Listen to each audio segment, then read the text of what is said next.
பிரியமானவர்களே, இயேசு கிறிஸ்துவின் நாமத்தில் உங்களை வாழ்த்துகிறேன். எப்படி இருக்கிறீங்க? டிசம்பர் மாதம் வந்துட்டாலே கிறிஸ்மஸ் என்கிற பண்டிகையின் ஒரு சந்தோஷம் உள்ளத்துல வந்துடும்ல. அப்போ பண்டிகைக்கு இப்பவே நீங்க ஆயத்தப்படுறீங்களா? நல்லது. இந்த கிறிஸ்துமஸ் பண்டிகை ஆயத்தப்படும் போது எனக்கு என்ன ட்ரெஸ் எடுக்கலாம், பிள்ளைகளுக்கு என்ன எடுக்கலாம், என்ன வாங்கலாம், இப்படி எல்லாம் பிளான் பண்ணீங்க, தப்பு கிடையாது. அதே சமயத்துல பக்கத்து வீட்டில் இருக்கிற விதவை, ஒரு தாய் தப்பினாத குழந்தை, எனக்கு தெரிந்த இந்த கிராமத்தில் உள்ளவங்க இன்னொருவரை சந்தோஷப்படுத்த என்ன செய்யலாம்னு யோசிக்கணும். அதுதான் இயேசு கிறிஸ்துவின் சிந்தை. கிறிஸ்துமஸ் என்பது நம்மை நாமே சந்தோஷப்படுத்திக் கொள்வதல்ல, மற்றவர்களை நாம சந்தோஷப்படுத்தி இயேசுவை மகிமைப்படுத்துவது. அதை குறித்து யோசிங்க. சரியா? சரி, இன்றைக்கு ஆண்டவர் என்ன வசனம் வைத்திருக்கிறார் நமக்கு? 91 சங்கீதம் 4 வசனத்துல, கர்த்தர் தமது சிறகுகளாலே உன்னை மூடுவார், அவர் செட்டைகளின் கீழே அடைக்கலம் புகுவாய். ஆண்டவர் ஒரு செட்டின் கீழே, ஒரு பறவை ஒரு செட்டின் கீழே குஞ்சுகளை எப்படி பாதுகாக்கிறதோ அதே மாதிரி நம்மை பாதுகாப்பாராம். அவர் சிறகுகளாலே உன்னை மூடுவார்.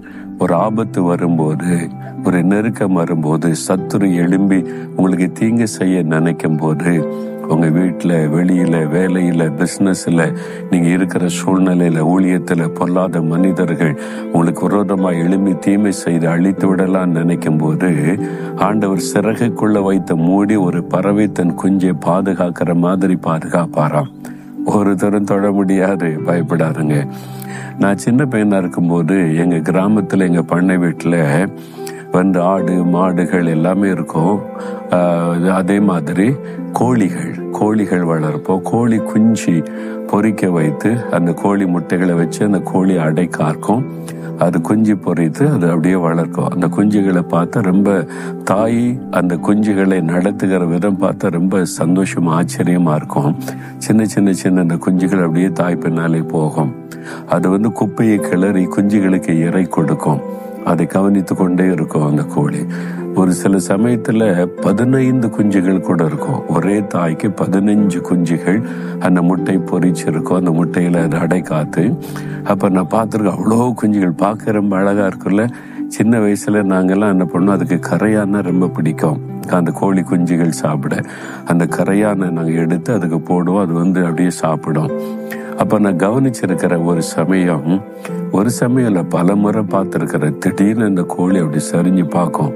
பார்த்தா என்னத்தன் மேல பருந்து பறக்கும். கள்ள பருந்துன்னு சொல்றோம்ல, அந்த பருந்து பறக்கும். சில சமயத்துல அது கீழே இறங்கி வரும். எதுக்குன்னா குஞ்சை தூக்கிட்டு போறதற்கு. அப்படியே குஞ்சை தூக்கிறோம். அதனால ஆபத்து. அப்ப அந்த கோழி பார்த்த உடனே, கோழி குஞ்சுகள் ஆங்காங்கே மேய்ஞ்சுக்கிட்டு இருக்கோம். 15 கோழி குஞ்சுகள் கூட. இது பார்த்த உடனே ஒரு வினோதமான சத்தம் கொடுக்கும். டிஃப்ரெண்டான ஒரு சத்தம் அந்த கோழி கொடுக்கும். அது வார்னிங், எச்சரிப்பு சத்தம். ஆபத்து இருக்கு, சத்துரு வருகிறான். உடனே அந்த கோழி குஞ்சு எவ்வளவு தூரத்துல ஓடி தாய் பறவை பக்கத்துல வந்துருமா. அந்த சில சமயத்துல அந்த பருந்து இறங்கி வரும், அப்படியே கோழி குஞ்சு தூக்குவதற்கு. அப்ப அந்த கோழி தன்னுடைய 2 சிறகுகள் அப்படியே விரிக்கும். அத்தனை குஞ்சுகளும் அந்த சிறகுக்குள்ள போயிடும்.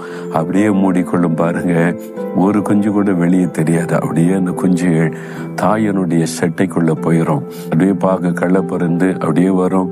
கோழி தானே, இப்ப குஞ்சுகள் இல்லையா, அப்படியே முறைச்சு பார்க்கும். கோழி கோபத்தோட தன் குஞ்சுகளை காப்பாற்ற அப்படியே பறந்து போயிடும். அந்த ஆபத்து விலகின பிறகு கோழி தன் சிறகுகளை விரிச்ச உடனே அந்த குஞ்சுகள் அப்படியே சந்தோஷமா வெளியே வரும். ஒரு ஆபத்து சத்துருவினால் வருகிறது. அந்த குஞ்சுகள் எங்க அடைக்கலம் தேடுது? தாய் பறவையினுடைய செட்டையின் கீழே. ஆண்டவர் சொல்கிறார், என் சிறகுகளாலே நான் உன்னை மூடுவேன், அவருடைய செட்டையின் கீழே உனக்கு அடைக்கலம். அனுதினம் நம்முடைய வாழ்க்கையில பிரச்சனை, கொள்ள நோய்களை பார்க்கிறோம், பூமி அதிர்ச்சிகளை பார்க்கிறோம், இயற்கையினால் அழிவுகளை பார்க்கிறோம், பொல்லாத மனிதர்களால் உண்டாகிற ஆபத்துகள், பில்லிசொல்லிகள், மந்திரங்கள், பிசாசின் கிரியை, பலவிதமான தீமைகள் சூழ்ந்திருக்கிறது.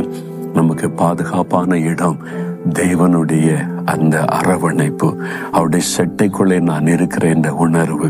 அதனால தான் தினம் காலையில் எழுந்த உடனே, ஆண்டவரே உடைய செட்டையின் மறைவுக்குள்ளே என்னை வைத்துக் கொள்ளுங்க, என் குடும்பத்தை, என் பிள்ளைகளை, எங்களுக்கு உண்டான எல்லாவற்றையும் உங்க பாதுகாப்புக்குள்ள நான் ஒப்பு கொடுக்கிறேன்னு அவரோட நெருங்கி இருந்துட்டீங்கன்னா எந்த ஆபத்து உங்களை தொட முடியாது.